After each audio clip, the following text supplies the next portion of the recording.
partir desse momento, como nós todos já sabemos, por solicitação dos nossos amigos invisíveis, e aqui se conjugam ao nosso esforço, nós de aprender e eles de nos esclarecer, de nos auxiliar, de nos amparar. A solicitação deles, nós sempre lembramos que a partir desse momento, todos nós que estamos no recinto físico da casa, possamos nos valer de um potencial que, na maior das vezes, desprezamos. Nós, cada um de nós, é um pequenino e pleno de vida universo. Sem termos consciência, apenas nos atendo ao aspecto visível ou físico do nosso ser, são bilhões e bilhões de pequenos seres que orbitam à volta de nossa consciência parcial e de nossa inconsciência automática e de nossa superconsciência. Apenas no cérebro, mais de 80 bilhões delas. Neurônios, células musculares, células de todos os órgãos compondo o que chamamos de um organismo. Somos, portanto, um pequeno universo vivo. Mas trafegamos pela vida, levantando, acordando, submersos em nossos problemas, em nossos condicionamentos, em nossos medos, em nossas limitações. E na maior das vezes nos esquecemos que este potencial que trazemos em nós simboliza e significa a assinatura divina que todos temos, porque feitos à imagem e semelhança do Criador, somos também deuses.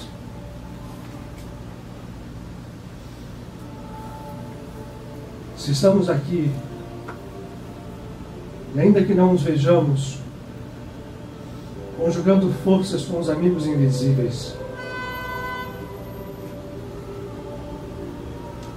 aproveitar esse potencial abre portas não só para nós mesmos, mas para que possamos, ao abri-las, passar e deixar com que os outros assim também conosco passem. Que portas são essas? Estamos aqui para aprender, como aprendizes permanentes que nada sabemos, a fim de, abrindo as portas da nossa consciência, tomar de uma vez por todas, pela consciência que se abre e se manifesta, posse da força, da luz e do poder que reside em nós. Isso significa sermos capazes de solver problemas, de realizar curas, de romper cadeias que porventura possam estar agrilhoadas a nós por tempo indeterminado, mas à medida em que despertamos, Vamos tendo a certeza de que o tempo, como tudo o que espelha a criação, se subordina à consciência divina, e à consciência divina que desperte em cada um de nós. Porque como deuses, seremos verdadeiramente assim, e não falsos deuses, movidos pela idolatria ao nosso ego, mas filhos do sagrado,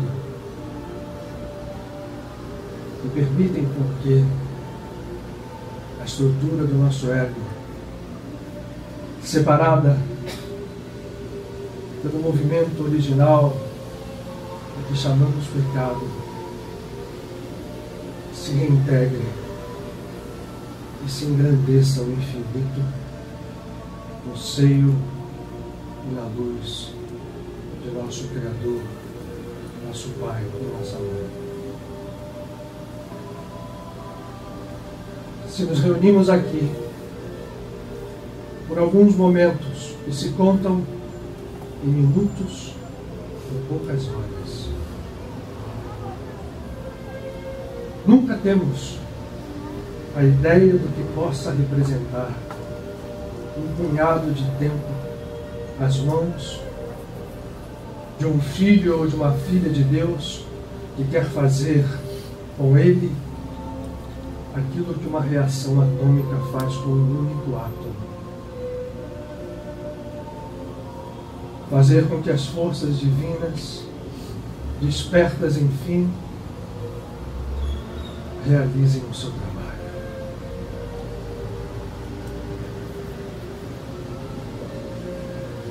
Hoje seja mais um dia em que um passo, ainda que seja só um, possamos dar todos em conjunto. Liberdade é a palavra, luz é a substância, amor é o movimento, unidade é a voz da verdade que paradoxalmente apenas se manifesta no silêncio.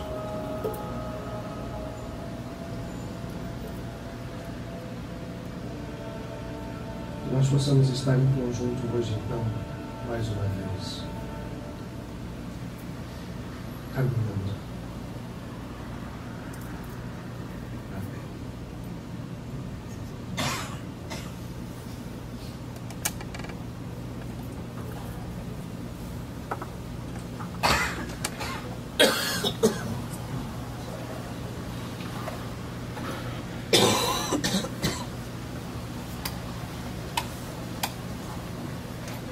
Bom ter você aqui, Silvia.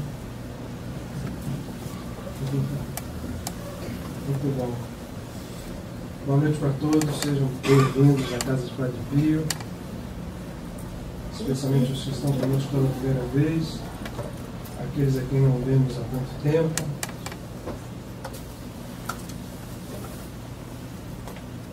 Desde sempre, bem-vindos. Vamos aí a mais um dia de aprendizado em conjunto. Já está treinando ali? Não se assustem, por favor. Na semana passada, eu estou vendo aqui hoje muitos rostos que não estavam aqui conosco. Quem é que está hoje aqui que não estava segunda-feira passada? Só para eu ter uma ideia. A gente até brincou e a gente faria a continuação do tema, mas não vai ser não. Na verdade será, mas não vai ser. O tema da semana passada, para quem não sabe, era nada é o que parece ser, mas assim é se lhe parece. E a gente fez uma abordagem sobre o conceito de Maya, que é tão pouco compreendido no Ocidente, porque ao atrelarmos o significado à ilusão e à verdade, nós damos um enfoque muito restritivo a este conceito de ilusão. Isso faz com que muitas vezes a gente se perca, não só no caminho da nossa percepção da vida como um todo, como também da forma de nós nos comportarmos, seja no dia a dia, seja no ideal que a gente busca. Esse conceito muitas vezes nos restringe, a gente começou a abordar isso, não vamos continuar hoje, mas como a ideia aqui da casa é sempre, e vamos continuar, por isso eu disse isso, é sempre mostrar que só há uma verdade, porque essa verdade ela pode ser efetivamente abordada por vários ângulos, e vai ser sempre a mesma verdade a ser encontrada. Eu achei que seria interessante que nós, ao continuarmos, sem continuar, falássemos um pouquinho desses dois personagens bíblicos, Caim e Abel. Essa história é uma das histórias mais conhecidas e talvez das mais desconhecidas por nós. Os seus diversos ângulos de análise, eu acho que talvez nos 5 livros da Bíblia, na Torá, e no livro do Gênesis em particular, ela poderia ser dada como um resumo de tudo aquilo que nós hoje somos, e tudo aquilo que nós poderíamos ser, e tudo aquilo que nós podemos efetivamente ser. O conjunto de significados que se encontra dentro dessa história permitiria que nós falássemos, e a gente, eu sempre repito isso, que estuda isso por muitos anos, falássemos por muito tempo. Mas, com pouco tempo que a gente tem, eu acho que seria muito interessante que nós olhássemos em conjunto esse ângulo, porque, em termos práticos para a nossa vida, isso tem muito significado.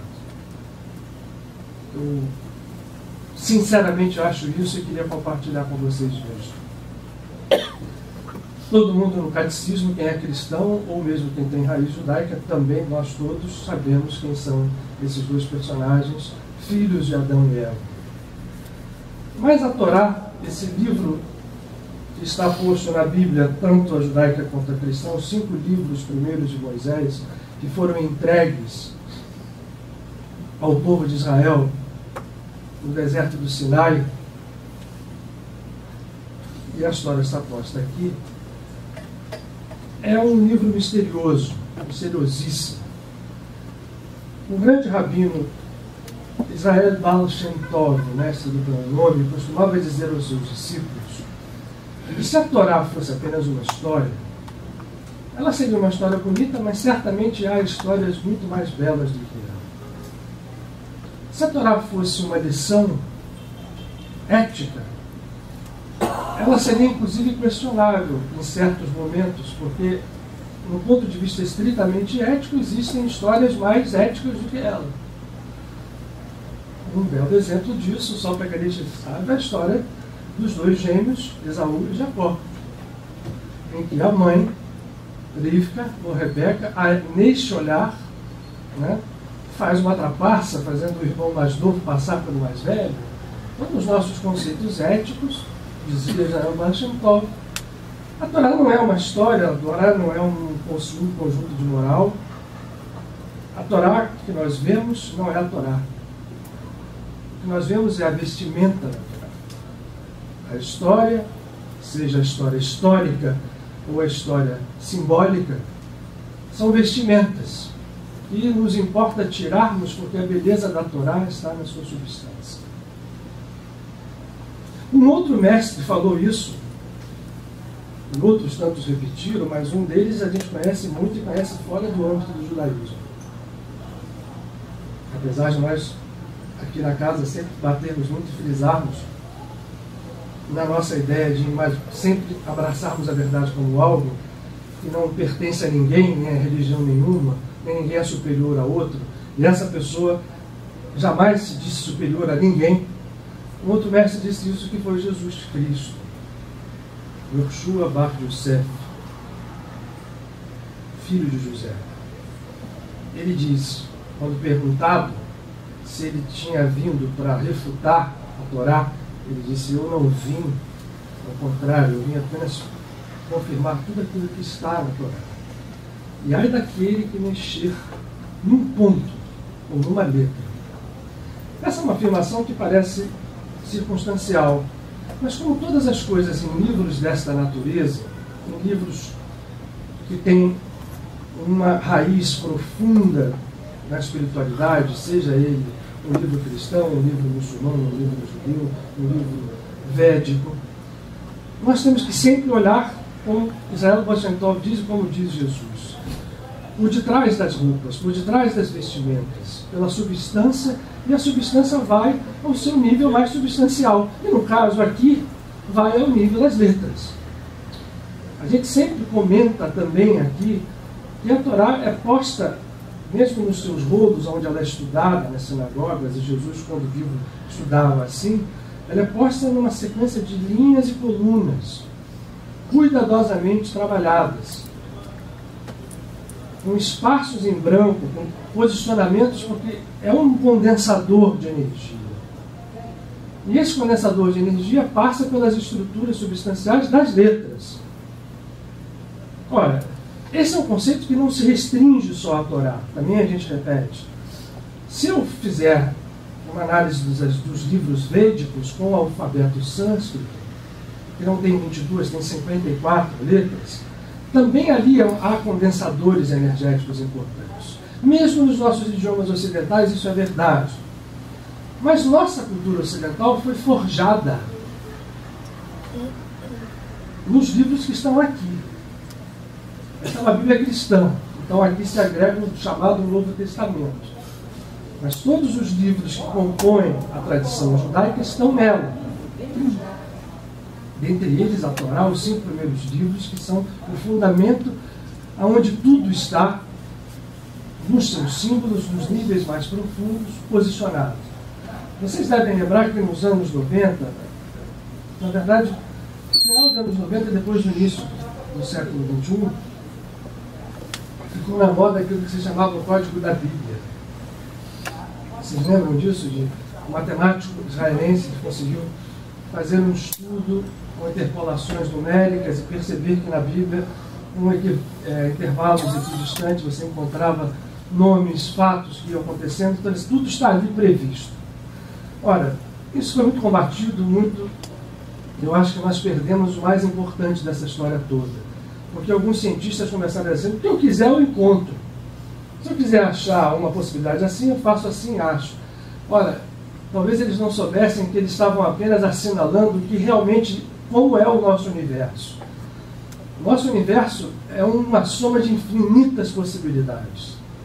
E a Torá, como um código, uma matriz de um tamanho que começa com uma letra e termina com uma, outra,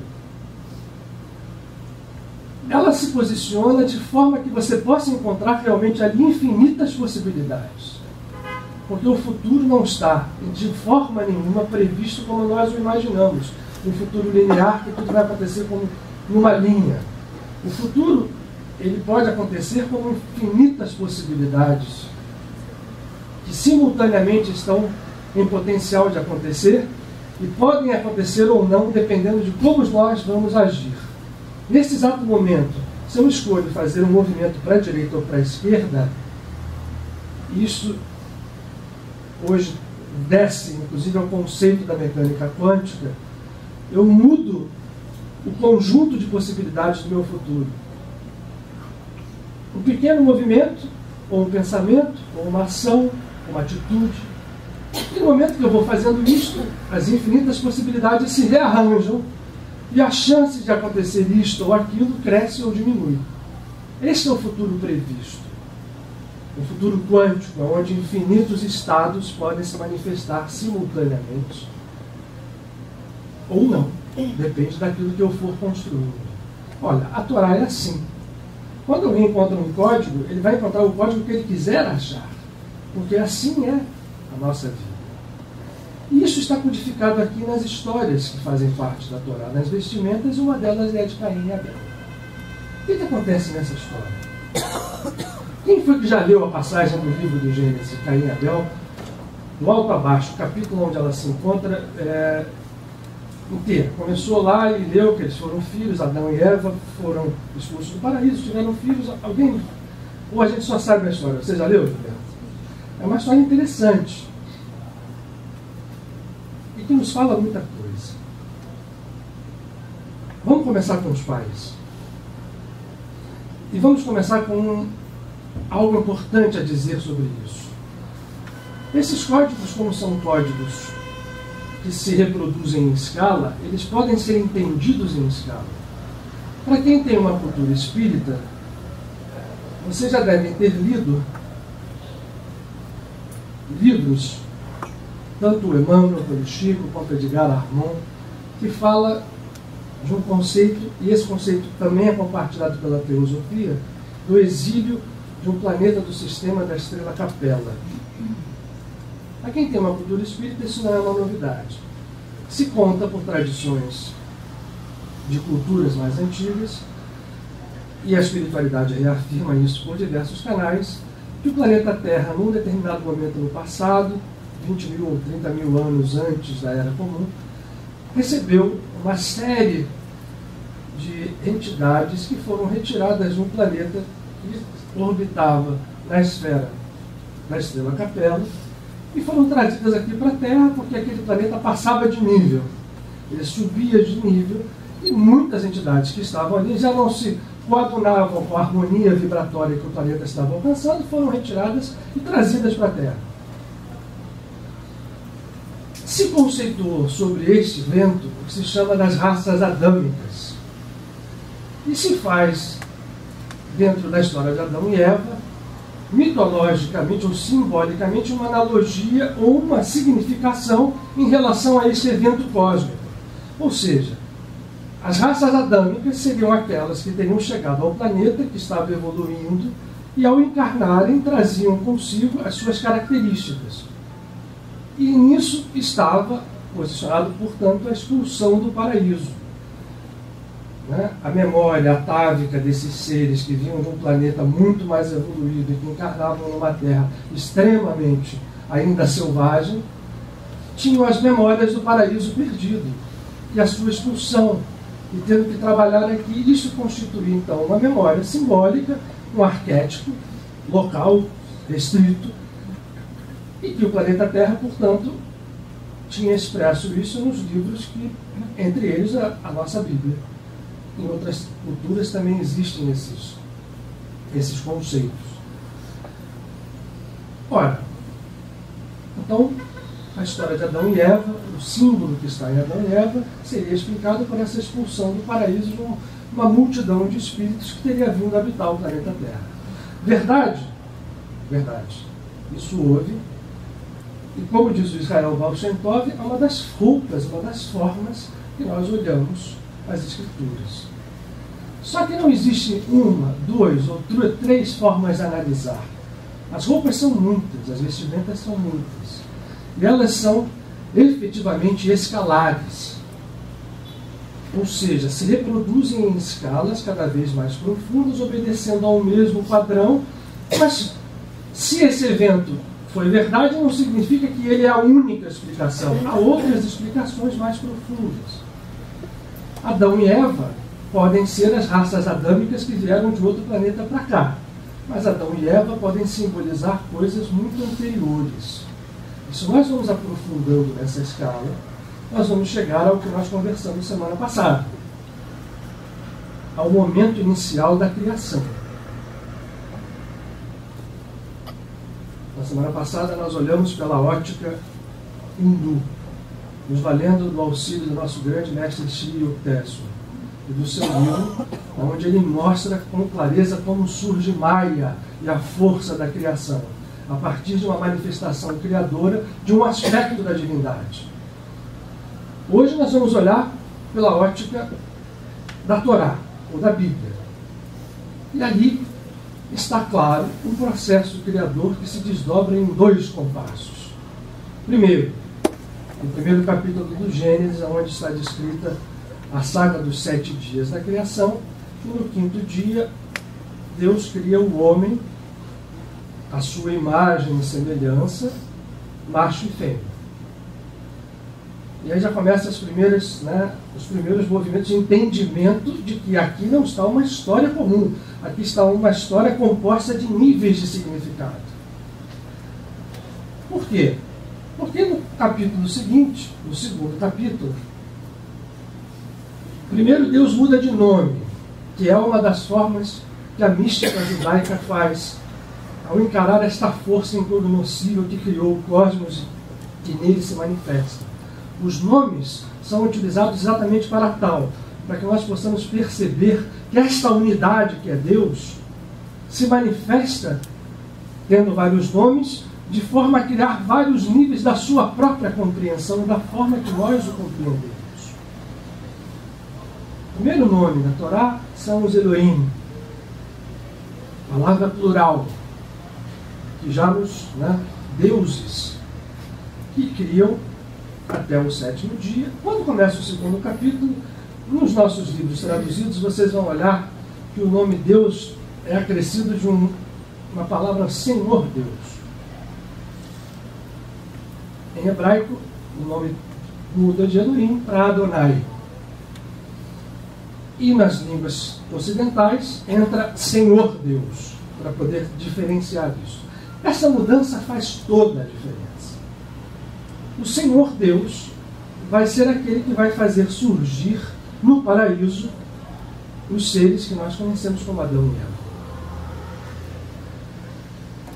Ora, ele cria primeiro Adão e depois tira do seu lado, a palavra costela é extremamente mal traduzida no hebraico, a palavra certa é costado ou lado, a sua companheira, Eva. Nós aprendemos na escola que o primeiro ser foi Adão e o segundo foi Eva, mas lá no primeiro capítulo Deus já tinha criado o homem, a sua imagem e semelhança, macho e fêmea. Ora, aquela que aparece e aquele que aparecem aqui, portanto, não são o primeiro. Como a gente não tem tempo, eu só queria assinalar isto, porque esses seres que surgem, a imagem e semelhança e com poder dentro deste jardim do Éden, passam a exercer o poder. A Adão é dada o controle e a soberania sobre todos os outros animais do paraíso. Mas ele é chamado a nomeá-los. Adão dá um nome. Isso também tem um outro significado profundo, que nomear, isso não é nem, como diria, não é uma coisa que pertence apenas às tradições religiosas, não. Lacan, por exemplo, que foi um psicanalista do século XX, a importância que Lacan dá ao nome, toda a psicanálise dá à nomeação, e a nossa própria ciência, só a gente olhar para ver como essa história é importante. Adão, então, dá um nome a cada um e passa a exercer o poder como um filho de Deus em toda a plenitude. Havia sido dado a ele e a sua companheira uma recomendação. Vocês podem andar, fazer tudo, só não podem comer do fruto de duas árvores. Há duas árvores no centro do paraíso. Uma do conhecimento do bem e do mal. E a outra árvore da vida. Todo mundo sabe a história, que a serpente, que todo mundo diz que a serpente é má, mas em nenhum momento ela é citada como má, ela é citada como esperta. Era o animal mais astuto. Eles vão lá e comem esse fruto.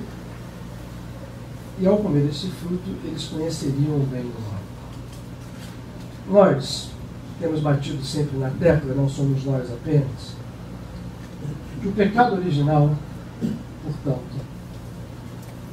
que gerou a expulsão do paraíso, ou seja, a saída de um estado de plenitude e de expressão de divindade que pertencia a Adão, ele comandava aquilo tudo, é fruto de comer um fruto de uma árvore, vou botar o bem na frente, que faz com que passe a se conhecer uma dualidade. Bem e mal.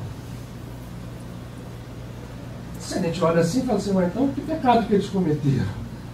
Né? Se a pessoa conheceu o bem e o mal, uma coisa boa, importante, saber o que é bem e o que é mal, se eu comer esse fruto, por que Deus ficou tão furioso a ponto de expulsá-los? Levantou desobediência de Deus. O que nós estamos imaginando é o seguinte, e aí não temos tempo mesmo para trabalhar sobre esses conceitos agora, é que isso daqui, e a palavra pecado, todo mundo que vem aqui sempre já ouviu isso 1 milhão de vezes, essa história, significa separação, promoveu a falsa separação porque eles jamais, na verdade, se separavam de uma coisa que estava anteriormente unida. O pecado é aquilo que separa. Um ser que estava unido ao seu Criador, de repente se vê separado e se vê expulso desse paraíso. Se vocês olharem, seja qual for a tradução bíblica, eu vou ler para vocês. Hoje eu preciso realmente correr. Desculpa. Vocês vão ver que a expulsão se traduz numa dramaticidade tremenda. Está posta aqui. O Senhor Deus fez para eles vestimentas de pele. Isso aqui já não é vestimenta de pele. Dizem as tradições cabalísticas que o que sobra da vestimenta de Adão e nós são as unhas. A pele de Adão no paraíso original era como a nossa unha hoje. Vira essa página de lado, senão a gente vai divergindo, e vai entrando, cada um vai fazendo aquela árvore.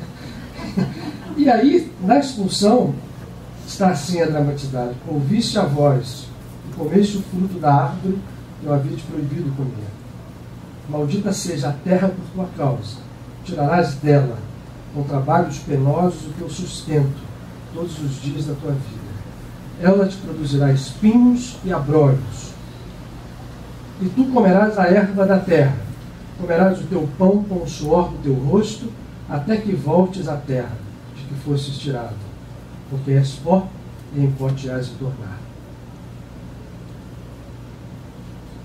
Esse é um texto dramático. Os dois conhecedores do bem e do mal ainda tem um comentário extremamente instigante aqui dos Elohim, que diz assim: agora o homem se tornou como um de nós, conhecedor do bem e do mal, vamos que ele não estenda a sua mão e tome também o fruto da árvore da vida. Os dois saem desta forma, separados. Se a gente vê que ele vai ter que trabalhar, que ele vai ter que usar o suor do rosto, a dor, o sofrimento, a gente imagina que aquele jardim não tinha nada daquilo. Ele tinha uma plenitude permanente, ele estava em contato permanente com o divino. No momento em que ele se separou, passou a existir para ele a necessidade desse tipo de luta. E mais, uma ida e volta ao pó. Vestes de pele. Adão, capítulo 4, Caim e Abel. Adão conheceu Eva, sua mulher, e ela concebeu e deu à luz a Caim. E disse: eu possuí um homem com a ajuda do Senhor. Deu em seguida à luz a Abel, irmão de Caim. Abel tornou-se pastor e Caim lavrador. Eu vou ler a passagem, ela não é muito grande, mas é importante que a gente leia e depois eu vou olhando o que nós queremos falar dela aqui para hoje. Passado algum tempo, ofereceu Caim frutos da terra em oblação ao Senhor, e Abel, de seu lado, ofereceu dos primogênitos do seu rebanho, ele era pastor, e das gorduras dele.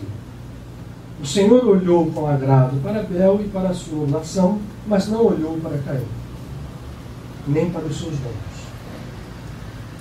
Caim ficou extremamente irritado com isso, e o seu semblante tornou-se abatido. O Senhor disse: por que estás irado? E por que estás abatido em teu semblante? Se praticares o bem, sem dúvida alguma poderás reabilitar-te. Mas, se procederes mal, o pecado estará à tua porta, espreitando-te, mas saibas que tu deves dominá-lo. Caim disse então a Abel, seu irmão: vamos ao campo? E logo que chegaram ao campo, Caim atirou-se sobre ele e matou-o. O Senhor diz a Caim: Caim, onde está teu irmão Abel? Caim responde: eu não sei.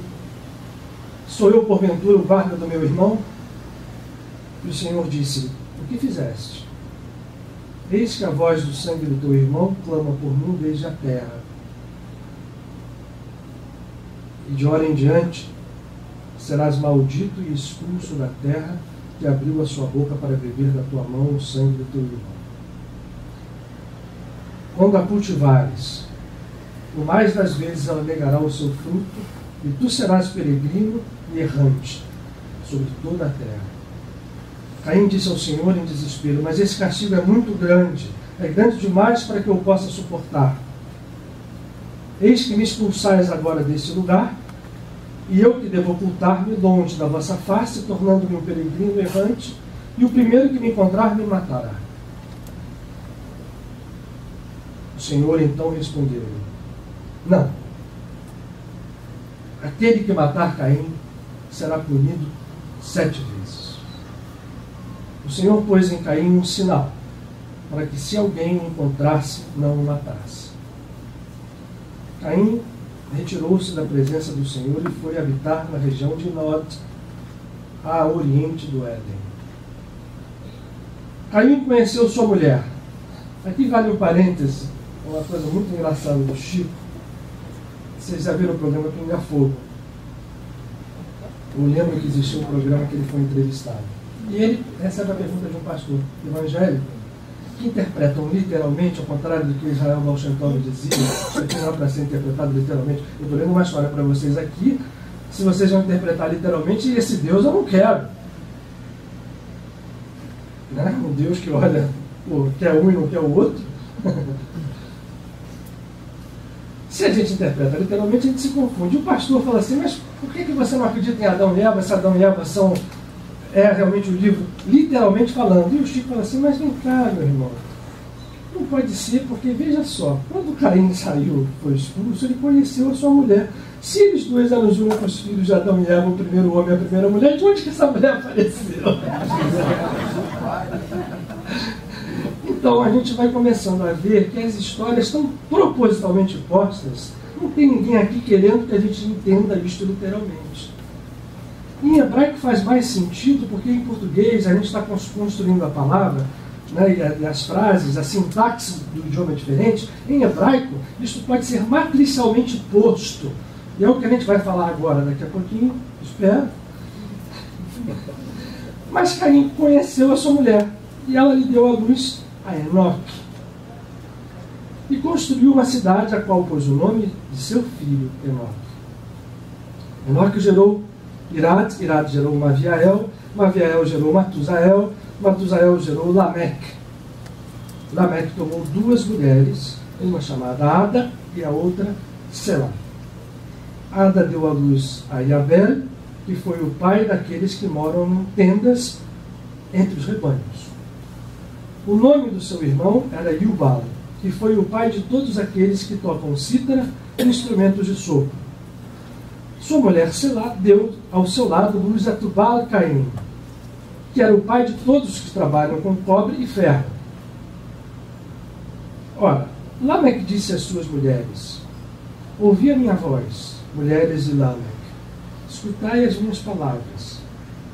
Por uma ferida matei um homem, e por uma contusão um menino. Se Caim será vingado 7 vezes, Lameque o será 77 vezes. Termina a história de Caim aqui. Os cainitas, a gente já vê que tem uma coisa interessante, porque eles são os pais da arte, os pais da cultura, os pais da música, os pais dos trabalhos da Idade do Bronze. E entra em ação um outro filho do Adão, que nasce de Adão e Eva, chamado Sete.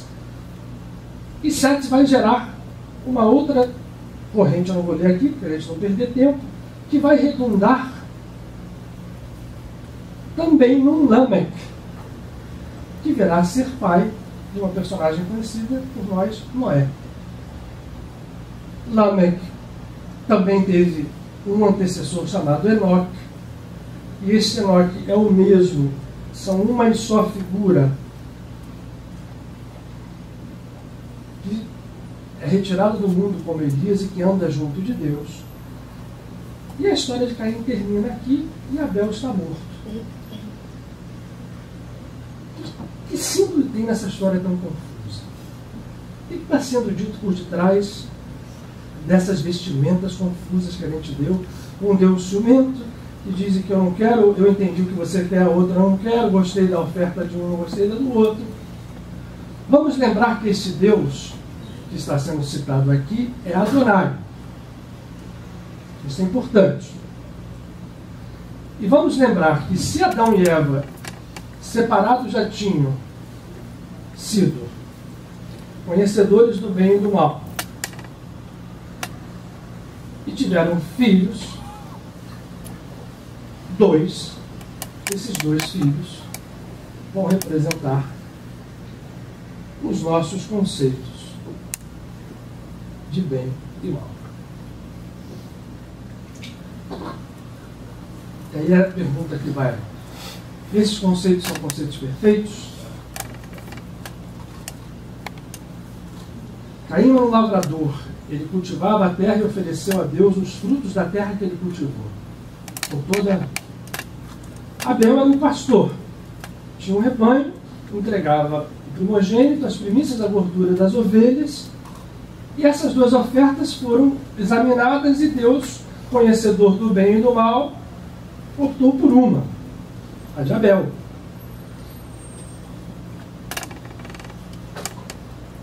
Quando Caim sabe disso, vocês veem que eu pus aqui um debaixo do bem e o outro debaixo do mal. Este vai e promove o primeiro assassinato da face da terra. Mata seu irmão. E logo depois que ele sai, ele tem aquela conversa com Deus, que Deus chega assim: olha, você vai ser condenado a andar, a peregrinar, mas eu não quero fazer isso, esse é um castigo muito ruim, eu vou sair, vão me matar. E Deus, então olha só, eu vou botar uma marca em você, e você vai sair, quem te matar vai ter problema, porque vai ser você vai ser 7 vezes vingado. Continua Caim, gera uma descendência, e Lameque no final fala que ele parece um enigma, né? Eu matei um homem, matei por causa de uma ferida, matei um menino por uma contusão, e Lameque diz que se eu for morto, não serão 7, mas 77. Termina essa história, 7 entra em cena, o mundo continua, Noé, dilúvio, Abraão, a Torá vai seguindo, termina o primeiro livro, os 5 livros se apresentam, e nós continuamos com esse enigma aqui às mãos. Um assassino que é chancelado como mal, de alguém que desaparece, que é chancelado como bem. Mas a origem dessa história está aqui. O fruto de árvore da vida que foi comido e que deu a origem ao entendimento que existissem 2 conceitos separados na criação: o bem e o mal.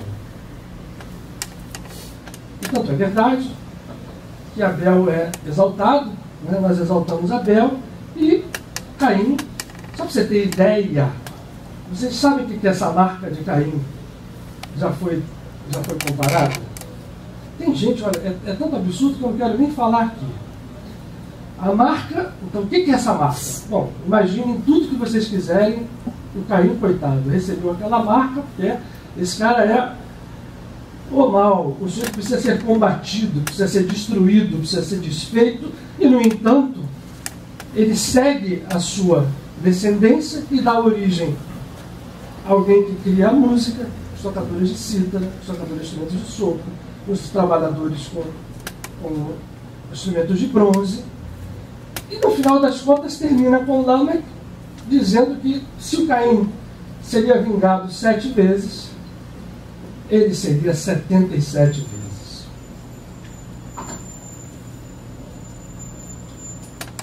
Dentro desse aparente nonsense, dessa confusão, está o segredo do nosso enraizamento nessa prisão kármica. Quando o pecado original acontece, e aí eu vou trazer outro símbolo para Adão. Não é apenas a raça adâmica que veio para este planeta. Esse símbolo, por escala, ele vai à criação da própria vida, a criação do próprio cosmos, não o cosmos físico, mas o cosmos que transcende ao cosmos físico. Eu baixei isto aqui, hoje, eu estou sem laser, quando já me socorreu, para que vocês entendam que o cosmos físico, o nosso universo físico, está aqui. Esta bolinha cinza.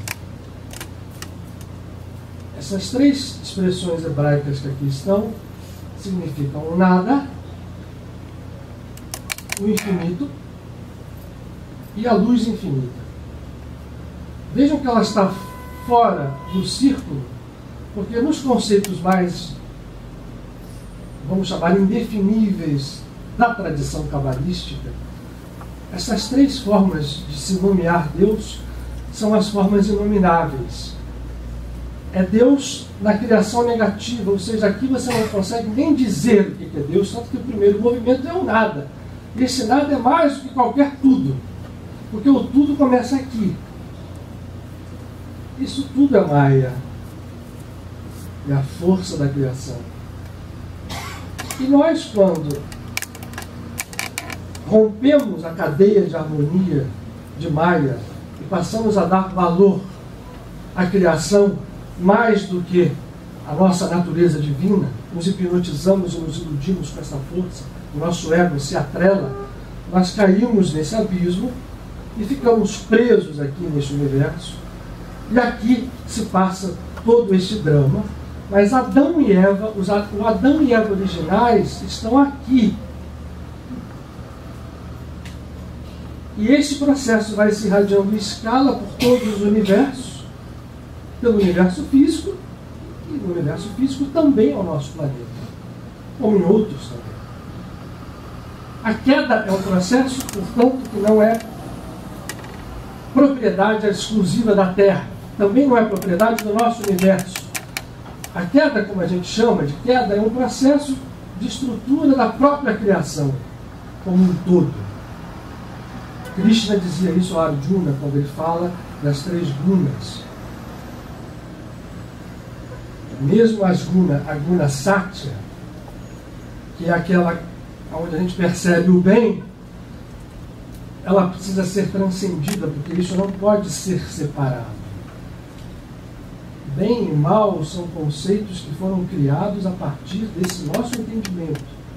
O conceito divino, ele é unificador. Ele faz desaparecer o bem e o mal como nós o definimos. E no momento em que nós o definimos e aceitamos, como Adão e Eva aceitaram, surge a nossa descendência. Caim e Abel, portanto, entram em cena. E qual é o assassinato que vai haver? Aqui a gente não tem as três colunas. No outro diagrama que está ali embaixo, como eu vou pedir a Cláudia para... aparece a árvore da vida composta... Desculpem quem está lá embaixo, eu não sei se vocês estão enxergando. Em três colunas. A coluna da esquerda, onde nós colocamos Caim, quando nós rompemos esse equilíbrio e a do centro desaparece, ou parece desaparecer, se esta coluna entra em atividade máxima, o assassinato se dá. Quem é que morre? Caim era um agricultor que estava ali produzindo, trabalhando, fazendo as coisas.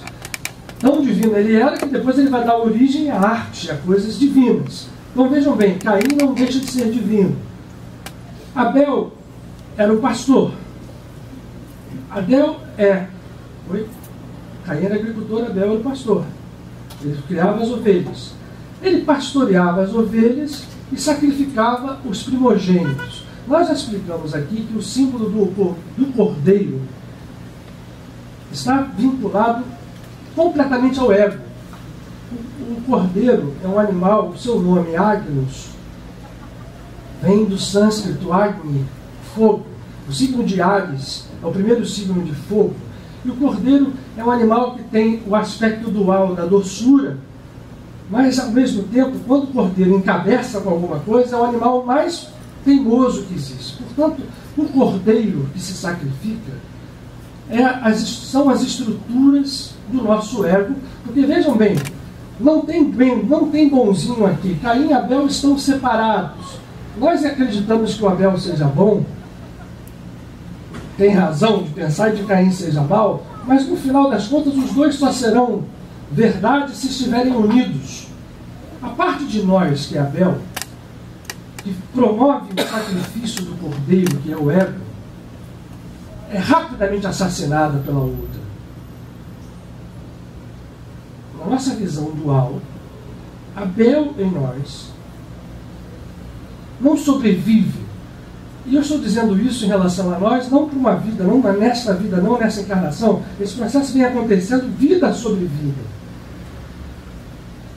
Quando o cordeiro fica nervoso, essa parte do ego, ele se transforma. Se vocês, quem olha as vídeos cacetadas do Faustão, eu confesso a vocês que às vezes eu vejo, tem vários episódios de cordeiro arrebentando com pessoas. Outro dia eu vi um que ele quase entrou por dentro de um carro. O cordeiro arrebentou o curral, o sujeito se escondeu dentro do carro, o cordeiro foi ali, a porta foi entrando e o bichinho e não parou. Você experimenta ter um redil de ovelhas e pegar uma comida e colocar. Você vai ver os cordeiros vindo. Experimenta tirar e você vai ver a reação deles. Portanto, o pastor que sacrifica o primogênito e oferece a Deus, é a nossa parte que está procurando sacrificar essas estruturas do nosso ego. É Abel em nós. Caim, que é aquela parte que nós construímos, que é o agricultor, que está na coluna da esquerda, aquele que detém poder, era amigo do irmão, ofereceu uma coisa que não era melhor para ser aceita. Quando ele percebe isto, gera o ciúme atiça o egoísmo ao máximo e ele mata o seu irmão. Eu apareci com umas letras hebraicas ali, porque em hebraico esses nomes fazem mais sentido. O nome Abel, Hevel, significa efêmero, sopro. É algo em nós que lá naquela criação, quando a gente se tornou separado, a nossa face, Caim, chegou e acabou com aquela efemeridade da nossa face. Abel e matou e sobreviveu. E ao sobreviver a face Caim, na verdade, né, em hebraico se escreve com N, um nun sofit, um nun final. Esta face vai seguir a sua vida, vai gerar a sua descendência, vai criar a civilização, como nós a conhecemos, as artes, porque ela também é divina. Só que ela cometeu um assassinato porque aquela face egóica que estava disposta a fazer sacrifícios do seu ego, que era representado pelo cordeiro, das suas estruturas egóicas complicadas, a Deus, e foi assassinada pela outra. Então esse assassinato determina o surgimento da lei do karma. E Caim passa a ser peregrino sobre a terra. E peregrino sobre a terra com medo que alguém o mataria. E aí Deus diz: olha, se alguém te matar, você vai ter uma vingança de 7 vezes. Porque se alguém fizer um ato contra outro, na lei do karma, você planta e colhe. E isso vai ser refletido, porque quem achar que pode matar Caim, acreditando que o Caim é o mal, e eu vou matá-lo porque eu tenho de castigá-lo, como a nossa sociedade faz, ao condenar, ao julgar o outro. A gente está entrando no tema da nossa conversa agora.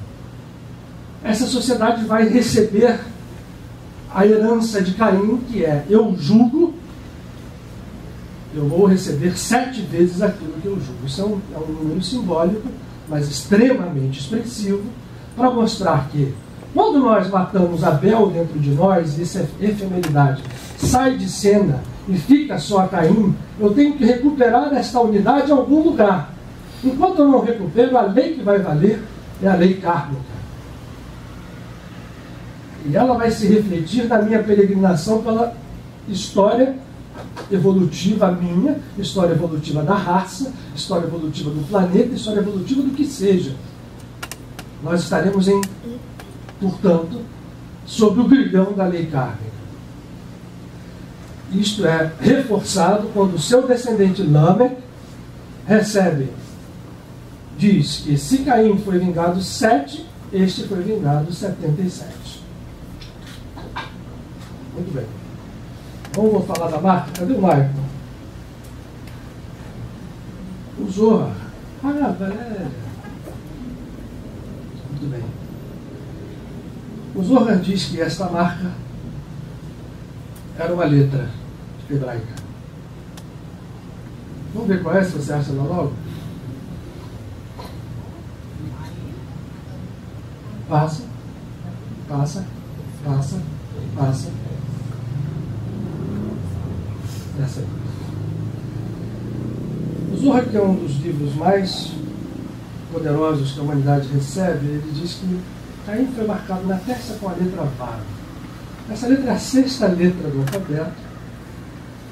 Eu pus aqui este quadro, a gente não precisa ficar querendo entendê-lo, mas vocês vão ver que em todos os círculos concêntricos, está, até esse último aqui, ó. Eu sei que vocês atrás não estão vendo, tenham fé. Isto aqui são as mesmas letras que estão aqui. Podem ter fé nisso, que é verdade.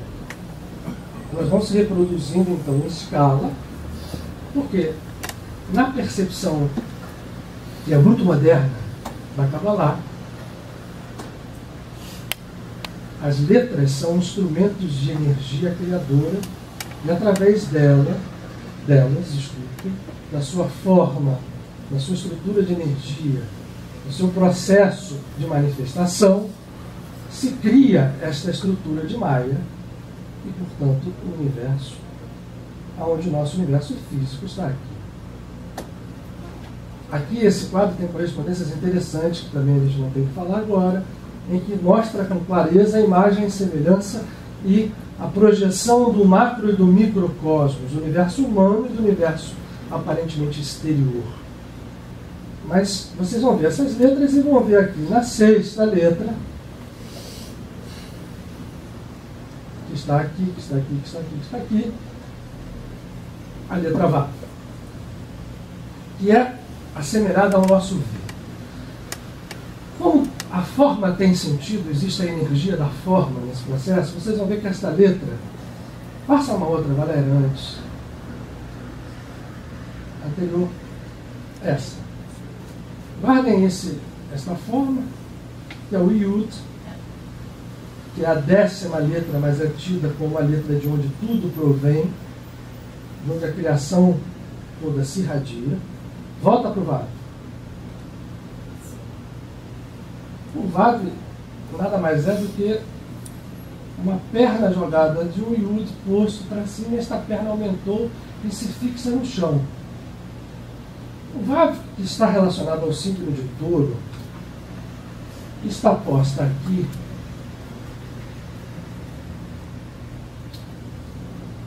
esse é o nome sagrado, o tetragrama, o nome sagrado de 4 letras, de onde toda a mística cabalística fala que surgiu a criação. Acreditam.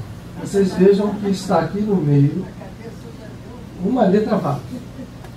Esta letra Vav, posta aqui no nome sagrado, se refere a toda a estrutura criadora do universo como ela se manifesta aqui, onde vocês estão vendo, a partir das letras.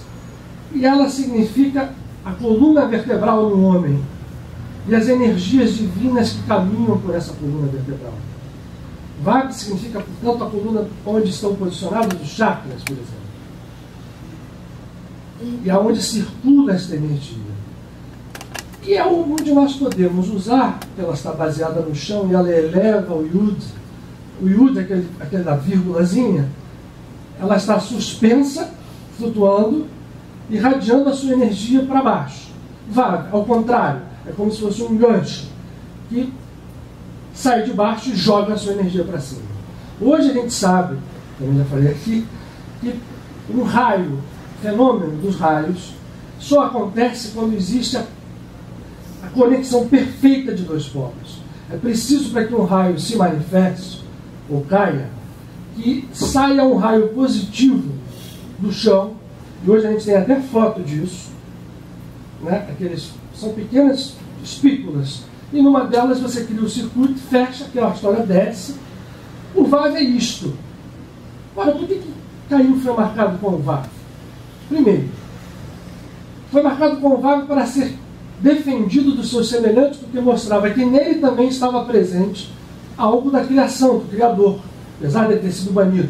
Portanto, ninguém o mataria mais. E se matasse, se alguém fosse condenado e matasse, ele teria um karma de 7 vezes de vingança contra si.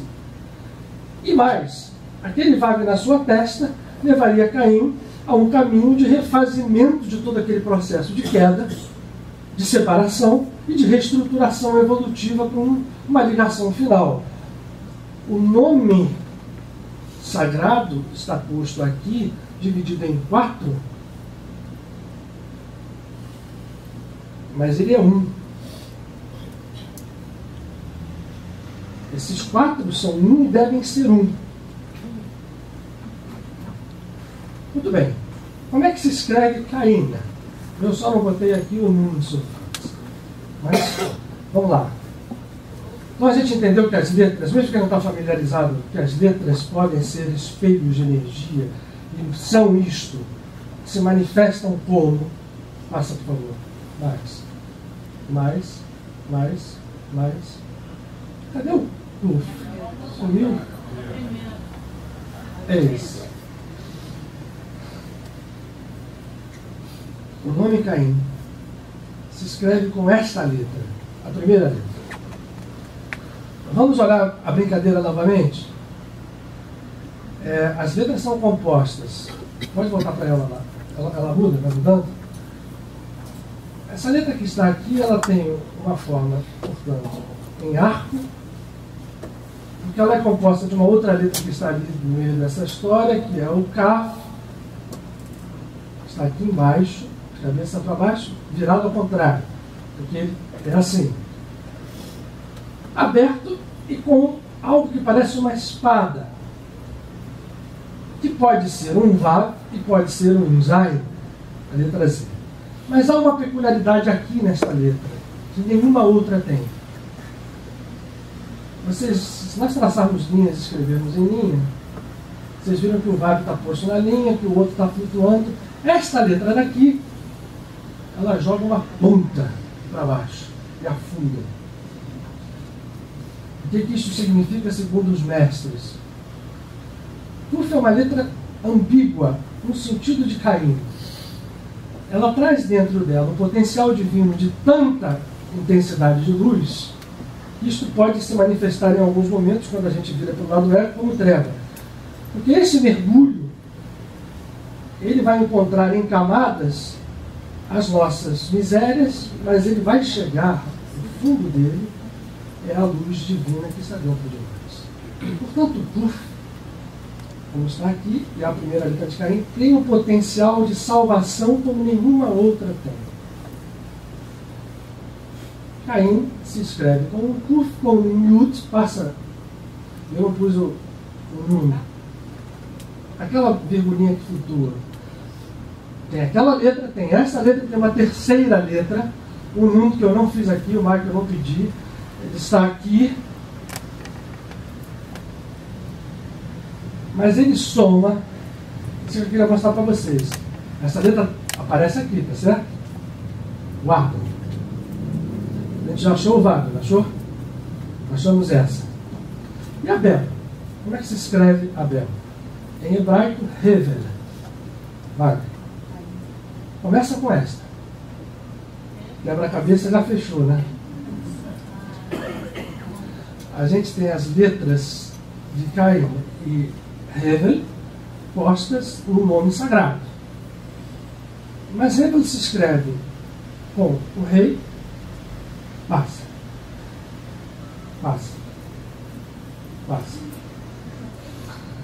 Coitado da Valéria. Está difícil?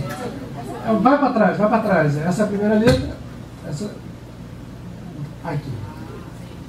Se escreve com esta letra aqui, que eu não vou mostrar, vou pedir para a Valéria, mas vocês já viram. Seguida desta, porque esse Beit é uma letra fundamental, porque a Torá começa com ela, é a primeira letra da Torá, Bereshit bara Elohim Shamayim va'aretz. A nossa professora, tem uma professora de hebraico sentada aqui, ó. Tenho vários hoje. Hoje eu estou, né? A nossa Silvia ali, qualquer coisa que eu errar, pá! Né?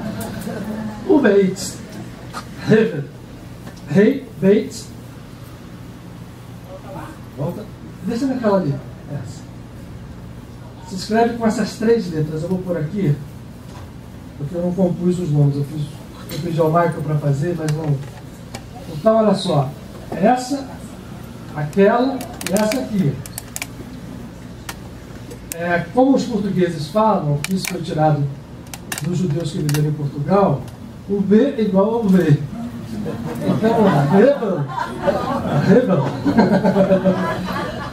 É isso, mas é isso mesmo. O português pegou do hebraico essa simultaneidade de B e V. Porque isso aqui é um Beit, isso aqui é um Lamed. Essa letra Lamed, que está posta no nome Abel, Hevel. Lembrem que aquela mesma letra do que tem a perninha que afunda, só que esta tem já dela disfarçado aqui, ó, um Yud e um Vav. Não é verdade? Não? Um Vav. Inclusive tem formas de escrever que levam esse braço mais lá para cima. Fica mais claro. Esse braço fica mais alto. Ele aqui está mais baixinho, mas você percebe aqui, ó. O Yud estaria aqui e o Vav aqui. A outra afunda. Essa sobe. Hevel e Caim são, portanto, irmãos. Quando um assassina o outro, entra na lei kármica, porque o nome do outro tem, como o dele tem o Yud do tetragrama, tem a letra inicial da Torá e tem em Hevel a letra final da Torá. A Torá se inicia com um Beit e termina com um Lamed. Lembra que eu falei que para eles, para a Torá, é importante a letra por letra? Então não importa qual é a palavra a gente sabe que é Bereshit. Mas a letra final da Torá é Lamed. Se eu pegar essas 2 letras,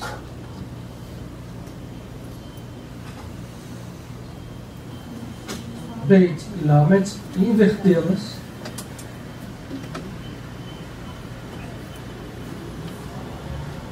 eu estou sem tempo, gente, desculpa, está muito ruim isso aqui. Mostra novamente aqui, ó. Se eu pegar essa letra e inverter o nome e botar essa na frente e essa depois, eu vou criar a palavra Lev, que significa coração. Abel, portanto, a efemeridade de Abel, efemeridade, né? No momento que a gente vive, nós matamos Abel, mas Abel guarda dentro dele um segredo. Hevel guarda a letra criadora feminina e guarda, somando a ela, invertendo a palavra coração, que se compõe da primeira e da última letra da Torá. A Torá só pode ser entendida, portanto, e vivenciada com o coração. E o coração é extremamente libertador, porque o coração significa o quê? Amor. Caim está preso na cadeia kármica. Caim recebeu uma marca na testa, que é um Vav. Existe um nome de 4 letras se manifestando, na verdade, de 3, porque 2 se repetem. E a razão para isso é total. Vamos para o outro mestre agora. Falou que não veio negar a Torá. E não se posicionou maior que ninguém, não disse que era filho de Deus, não disse que era nada. Ele ensinou, deu o seu recado. Jesus, quando Pedro pergunta para ele se um irmão pecasse contra e se o agredisse, se ele deveria fazer o quê? Jesus diz assim: perdoa. E aí Pedro pergunta: quantas vezes eu tenho que perdoar se ele pecar contra mim seguidamente? Até 7. E Jesus diz: não, Pedro, até 70 vezes 7. Reparem uma coisa: o drama de Caim e Lameque se termina com uma vingança de 77 vezes. Jesus não é Jesus. Jesus, quando fala, é essa natureza divina em nós, que, entendendo perfeitamente essa simbologia de dois irmãos, onde num está o coração e no outro está toda a estrutura que a gente aparentemente chama de mal, mas, caramba, até a gente diz, o mal é bom de se organizar, o mal é bom, né? As pessoas que são más fazem quadrilhas com uma facilidade enorme, têm força de vontade. Esse lado mal, que a gente sempre combate, que a gente sai atacando ele, que acaba assassinando o outro lado em nós, ele ganhou uma marca na testa. Ganhou uma marca.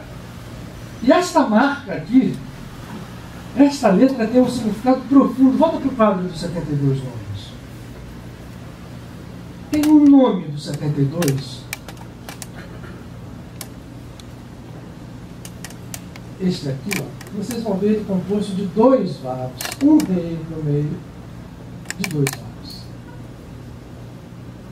Não dá tempo de explicar para quem não sabe o que é o nome de 72. Eu só quero dizer o seguinte: este nome possui uma energia específica. Qual é? Que está vinculada especificamente mais àquela letra vav, que é o de irmos ao passado e desfazermos as teias kármicas. Este nome tem um poder de nós trabalharmos cadeias kármicas passadas e impedirmos. Se nós meditamos dentro desse nome, entendemos que quem se afina e se integra nisso e entra nesse tipo de meditação, você vai não só ao passado, mas como você impede acontecimentos futuros. Caim foi marcado com um vav na sua testa para que ele pudesse reestruturar a sua vida futura, primeiro via karma e depois com uma libertação. Vou voltar a Jesus e diz: eu preciso me libertar 70 vezes 7. É isso?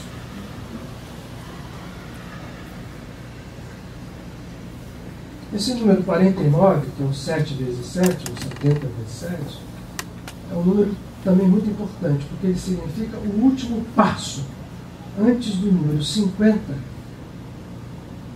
que está vinculado a esta letra criadora, que é a Mãe Divina Universal.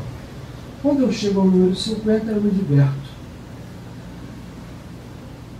Para a cultura hebraica, e Jesus tanto respeitava isso, que os seus apóstolos fizeram essa festa sempre, e o Pentecostes cristão cai num Shavuot, se passam 49, 7 semanas, ou seja, as 7 semanas com 49 dias, para que no 50º dia a Torá seja recebida e a luz da Torá penetre no mundo externo e no nosso mundo. Jesus então usou os 70 vezes 7 para dizer: você vai perdoando, e no dia que você conseguir esse perdão de forma efetiva, você está liberto, você está curado, você está com as suas situações exteriores resolvidas, você está liberto. Karma, que a gente chama de graça. Nada contra a Torá, pelo contrário. Ao contrário. E aqui, Jesus ensinou aos seus discípulos uma oração. Também eu já repeti aqui. Escutei hoje, gente, primeira vez. Pai nosso que estás nos céus, santificado é o teu nome. Olha, Jesus não era nem um pouco burro. E se alguém conhece um pouco da divindade, por que eu preciso orar pedindo que o nome de Deus seja santificado? Há algo mais santo do que Deus? O que significa esse santificado seja o teu nome? Tornar o nome santo pela força do coração, que traz o perdão, significa que essas letras que estão manifestando a criação, como ela se apresenta para nós, com todas as forças que estão traduzidas aqui, compõem o nome, para muitos de nós elas estão fendidas, estão separadas, apesar de nós continuarmos a sermos divinos. Ou seja, Caim em nós está trabalhando e é um ser divino, é um filho de Deus. Ele não é um renegado mau e Abel não é o bom. Os dois são um. Santificar significa unir.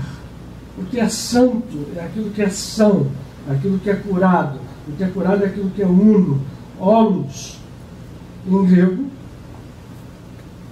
holy, em inglês,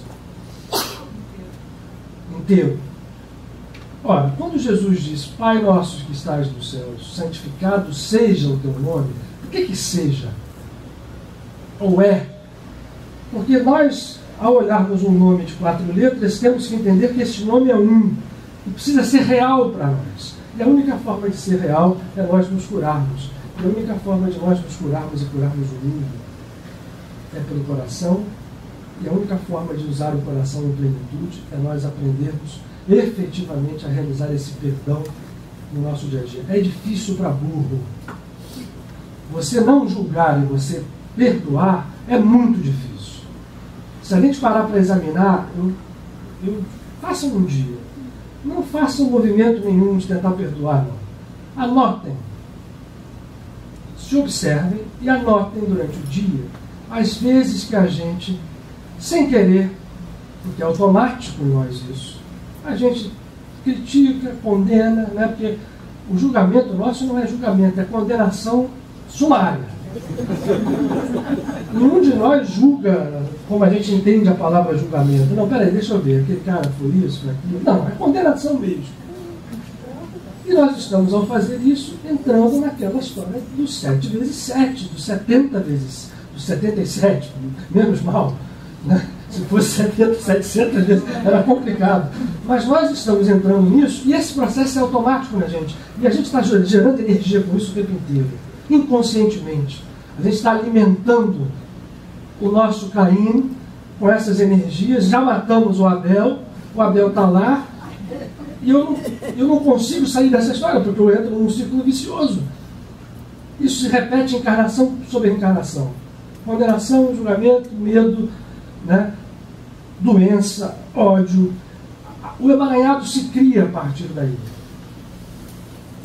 É tão bonita essa história que mesmo esse emaranhado tem um sentido renovador. A dor tem o seu sentido renovador.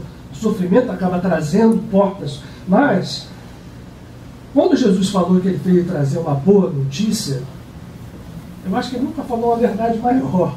Porque ele não veio dar uma notícia, tipo assim, vão para a cruz. O que o catolicismo infelizmente fez com a figura de Jesus. E eu não tenho nada contra, pelo contrário. Né? Enfim, está acabando o tempo, então não vamos estender. Mas Jesus não foi morrer na cruz, porque a gente tem que estar sofrendo como ele sofreu, só pelo sofrimento. Mas isso é muito mais profundo. E ele não fez isso porque ele é filho de Deus, que ele é Deus, não é nada disso. Ele veio mostrar o seguinte: olha só, toda a história do meu povo leva a um processo de redenção. E eu apenas vim manifestar esta redenção como todos os outros que me precederam fizeram, Moisés, Elias, os profetas, e tanto que ele dizia, porque vocês estão conversando porque vocês têm Moisés, vocês têm os profetas. Por que vocês, os sacerdotes, vinham, né, como os sacerdotes têm em qualquer religião, tem sacerdote espírita também. Né? As pessoas que se arvoram donos da verdade de alguma coisa e passam. Tem sacerdote de tudo quanto é forma e jeito. Né? A palavra, até é uma maldade com a palavra sacerdote, mas tudo bem. Né? Vocês entenderam. Mas o fato é, ele, Jesus, não veio trazer nenhuma estrutura externa, não veio fundar a religião. Ele veio mostrar o seguinte: se eu santifico o nome do Pai, se eu perdoo, e se eu faço esse movimento de uma forma do coração, eu vou começando a romper essas cadeias. E a boa nova é: a maldição de Caim é desfeita. E a letra Vav, que estava ali sozinha, segurando a barra, volta para o nome e depois a ele se integra e, portanto, a gente santifica o nome de Deus. É isto que está no Pai Nosso quando a gente repete automaticamente: Pai Nosso que está no céu, santificado por Deus, santificado por Cristo. É preciso um movimento nosso para que essa santificação aconteça. Quando ela acontece, a graça cobre a multidão dos pecados. Os karmas desaparecem. Não se conta por numerologia, se conta por plenitude. E aí, é uma questão de trabalho. Esse é o trabalho que cabe a gente, e a gente, ao repetir ciclo vicioso, a gente está mantendo esse esquema como está, porque a gente acorda, dorme e vendo a si mesmo. A gente está sempre disposto a falar mal, a gente está sempre disposto a rir, né, a pensar sobre isso, e a gente não vai. Esse é o único pecado. Tanto é que Jesus não se firmou em nenhuma outra coisa. Ele trouxe para dentro do seu círculo de discípulos um coletor de impostos, uma prostituta, mulheres. Um mestre como esse mostra com clareza que você encontra o divino em qualquer coisa. E, portanto, não se pode fazer acepção de pessoas. No final das contas, lá no final, um ladrão. Tem uma história maravilhosa, não de Jesus, de um outro grande mestre em Israel, o Magid Zmet. Como é que é o nome, gente? Esqueci agora. Daí. Magid Zmet. Não. Racídio. Não importa, daqui a pouco o nome vem. Menzerit.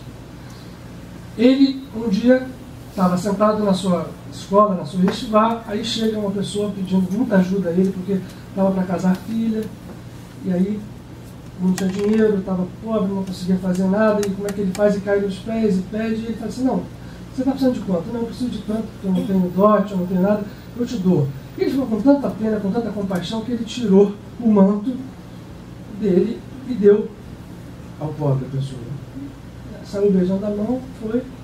Na primeira taverna parou e dinheiro todo na cachaça, deitou em cima do manto, dormiu ali. Aí os discípulos foram andando, chegaram na cidade, era pequena, né, certamente na Polônia ali, e viram aquelas cenas deitadas em cima do manto do mestre. Não teve conversa, uma surra bem dada. Devolve o dinheiro, você trouxeram para ele. Aí chegaram, mestre, olha que absurdo. Ele chegou aqui, você só deu esse manto com tanto carinho, com tanto amor, o senhor vai lá e pega e cai em cima do manto. O rosto foi ficando vermelho e disse assim, vocês parem com isso. Eu tentei segurar a pontinha do manto de Deus para tentar ser um pouco parecido com ele, enxergar as pessoas como iguais, os bons e os maus, e vocês estragam tudo. Vão lá e devolvam esse manto pro cara, agora. E saíram. Isso é meio dramático, mas mostra o seguinte: Deus enxerga assim. E o mestre ficou muito chateado que ele conseguiu olhar, e ele sabia, claro que ele sabia que o cara ia parar na primeira esquina, beber, que até cair, ia levar o manto, não ia fazer nada, mas deixa o cara fazer isso. É lógico que isso tem uma força simbólica muito grande. Eu não recomendo que vocês façam isso de primeira, porque quando a gente faz isso sem estar muito bem calibrado, vai ficar aquela pontinha. O Yogananda tem uma história também assim, que ele ganhou um capote, um casaco, logo que ele chegou aos Estados Unidos, ele adorou aquilo, em todo lugar ele ia com aquele sobretudo, e o casaco, ele chegava nos lugares, tinha sempre chapelaria, e ele deixava ali, né, na chapelaria, o sobretudo, deixava o chapéu, e pegava na volta. Um belo dia, quando ele chegou, cadê? E aí ele ficou, meu Deus do céu, e as pessoas, mestre, o senhor quer que a gente faça alguma coisa? Assim, não, porque ele levou o chapéu, levou o casaco, mas esqueceu de levar a minha bengala, porque fazia todo o conjunto.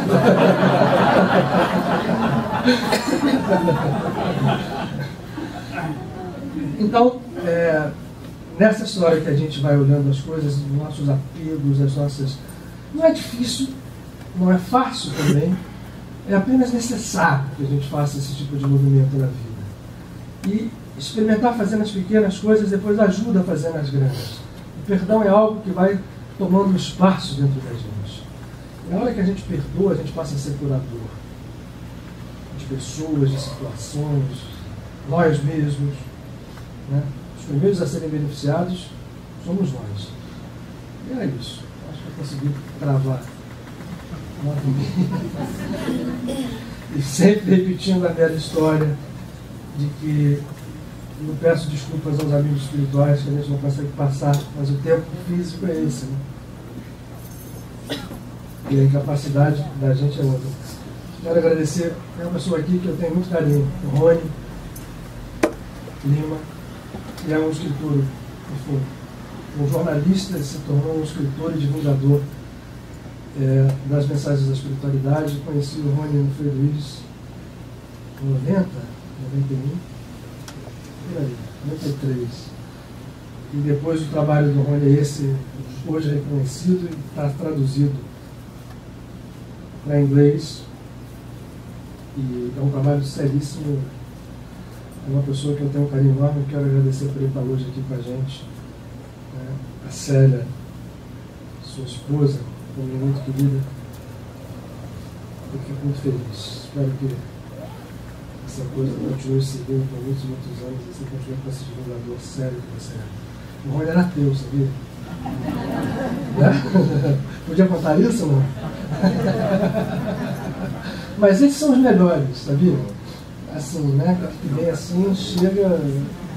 Jesus adorava, né? Esse pessoal mais complicado, né? Vamos botar a nossa música, fazer a nossa oração, terminar?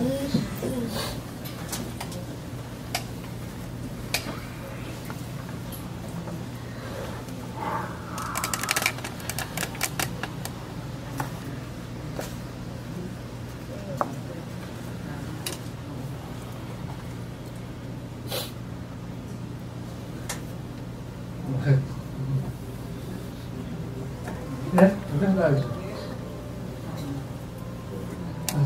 A Silvia está dando uma coisa interessante aqui. Se você acrescentar 2 letras nos nomes Revel e Caim, se você trocar o Kuf pelo Het, vira Chaim, vira vida. Então, dentro daquela aparente morte está a vida. E no Revel, ao contrário, vira luto. Então, os polos se interconectam. O que é bem e o que é mal, como diz Krishna, isso é apenas uma lila cósmica.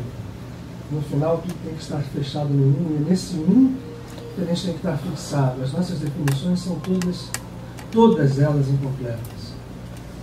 São incompletas. Se a gente tentar experimentar, a gente vai ver que são incompletas. Senão a gente cai em labirintos mentais que não valem a pena. Vale a pena trabalhar com o coração. Cada vez fica mais claro que nesse nosso encontro de agosto, que a gente vai tentar fazer juntos, é encontrar formas de despertar esta força de perdão, que na verdade o perdão é uma face do amor. O perdão é inseparável do amor.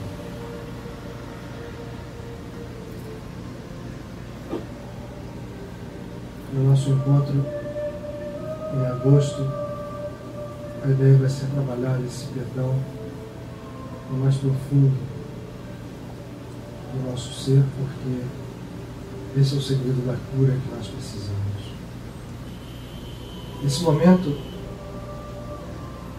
essa oração em conjunto, ele é forte e poderoso, não por nós.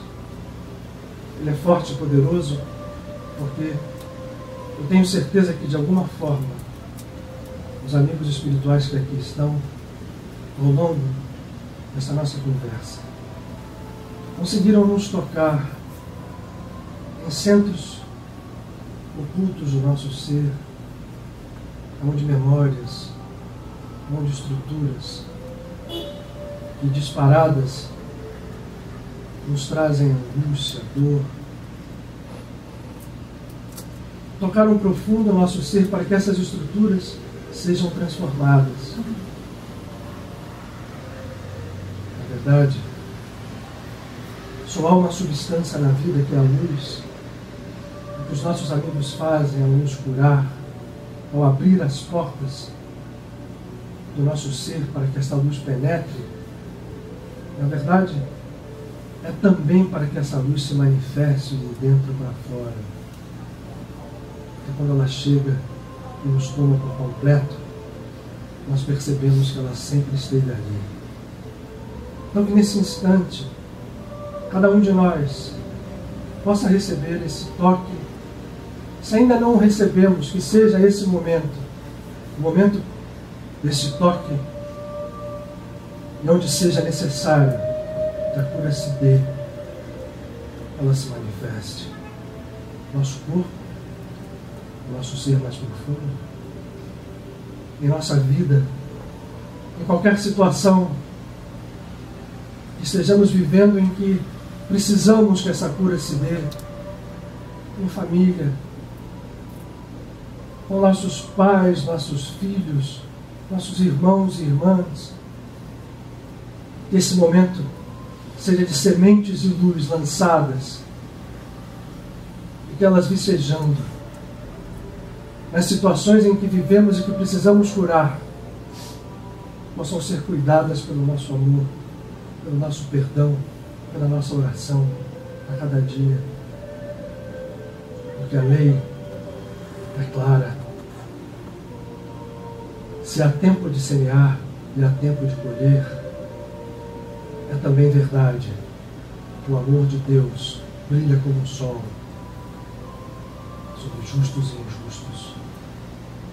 E esse amor que nós rogamos nesse momento se manifeste em cada um de nós, nos nossos amados, e naqueles que começamos, seja assim, que começamos a aprender a amar, porque não queremos ter mais inimigos. Não somos donos da verdade. Ao contrário, temos que pedir perdão a cada um deles. Mas esse perdão não é submissão, nem tampouco domínio. Esse perdão é apenas a fraternidade viva de seres iguais, filhos do mesmo Deus, Pai e Mãe, e que também vive em nós. Abençoa, Senhor. Abençoa-nos.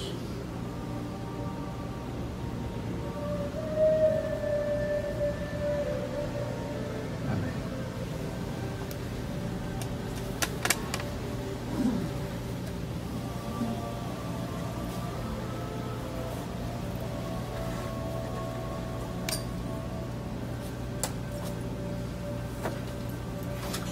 Obrigado a vocês. Até a próxima segunda. E tenham uma ótima semana.